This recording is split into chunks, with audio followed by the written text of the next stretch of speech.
ba? Ano ba? Tigilan mo nga ako! Ay, ang ingay-ingay mo. Ang kulit-kulit mo pa. Hindi mo ba... Anong pagod ako?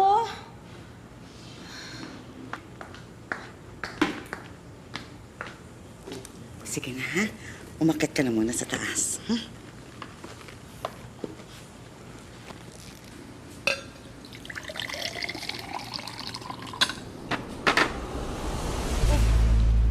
Auntie!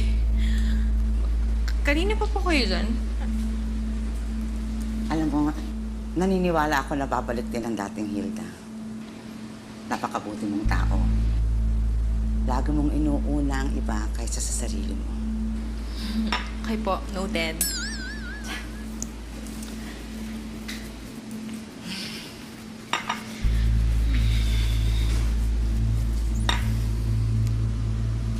Teka, mainit ka.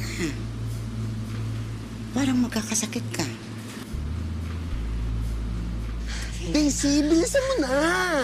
Ito, tignan mo Maglalava mo ako, ganda lang siya, okay? Lava. Ano ba yan? Bilisan mo na, Daisy! Bilisan mo. Alam... Oh, ano? Okay na. Pagod na ako. Nanginginig pa ako. Kaya nga kailangan mo nga mag-exercise pa Ang dami mo ng baby fats. Wala akong pakialam. Kahit tumaba ako, walang problema. Kaya narinig mo ba sarili mo? Fifi, alam mo, pag pumayat ako, lalo lang akong mamanyak ng mga lalaki dyan, no? Kakabit na ng kapalaran mo, ang mga lalaking manyakits na yan.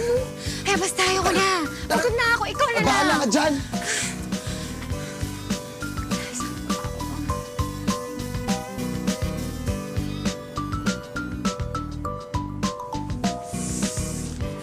Aray, talaga si Fifi, oh. Palagi mo akong tinatanggihan noon. Baka ngayon naman, pwede nang sumabay.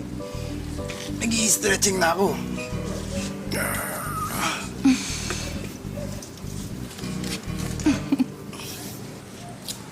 Masaya pala talagang mag-exercise sa umaga, no? Basta, ha? Huwag ka masyadong umaasa lahat ng pinapakita ko sa'yo. Malay mo, dala lang to ng amnesia ko. Ayoko lang masaktan ka. Saka, pwede ba kung magmamahal ka ulit? Magtira ka para sa sarili mo. Ano mo parang nangyari na to? Yung binabasted mo ako. Yung pagkakaiba lang, ngayon, wala kang masasakit na salitang ginagamit. Sorry, kasi ayoko lang umasa ka. Basta, kahit na anong kaya mo ibigay, tatanggapin ko. Masaya na ako na pinapansin mo ako. Sinangali ka na. Please, bulin mo ako.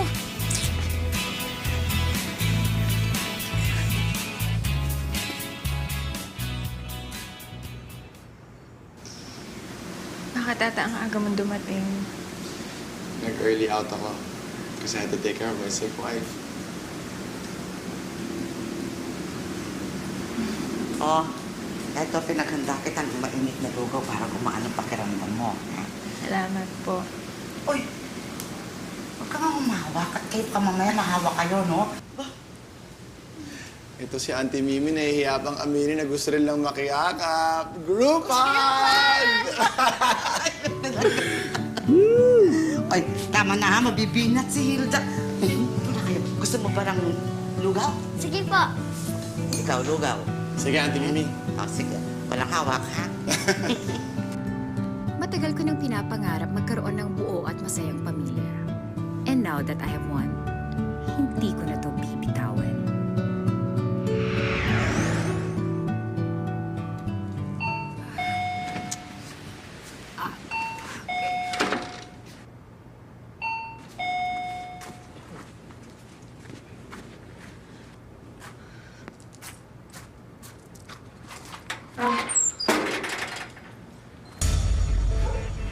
Talaga namang pinanindigan mo yung pagiging burara mo sa katawan, no? Anong oras na? Hindi ka pa rin naliligo? Mabuti naman at umuwi ka na. Sabi ko na nga ba't hindi mo matatagalan ang pagiging ako? Actually, kaya ako nandito para humingi sa'yo ng tawad. Pagkatapos ng lahat ng ginawa mo, sa tingin mo madadaan mo ako sa sorry? Sorry? Sorry, dahil hindi ko na ibabalik sa'yo yung katawan mo. Akin na to, Akin ang asawa mo, akin ang anak mo, akin na ang lahat ng sayo. Hindi naman kasi ako ganun kasamang tao. Kaya naman nandito ako para inform ka. Hindi mo pwedeng gawin yan! And besides, hindi rin naman natin alam kung paano tayo makakabalik sa mga katawan natin. So, all I'm saying is, ititigil ko na yung paghahanap ng paraan para makabalik tayo. Tanggap ko na ako ikaw, so dapat ganun ka rin, okay? Hindi. Hindi ako papayag. Hindi ako titigil hanggat hindi ko nababawi ang katawan ko. At ang pamilya ko! Okay. Eh di huwag kang tumigil. Bahala ka mapagod at mabaliw. Basta ako, enjoyin ko na lang yung bagong buhay ko. Alam mo, mag-move on ka na lang kasi hindi ko na sila ibabalik sa'yo. Hayop ka?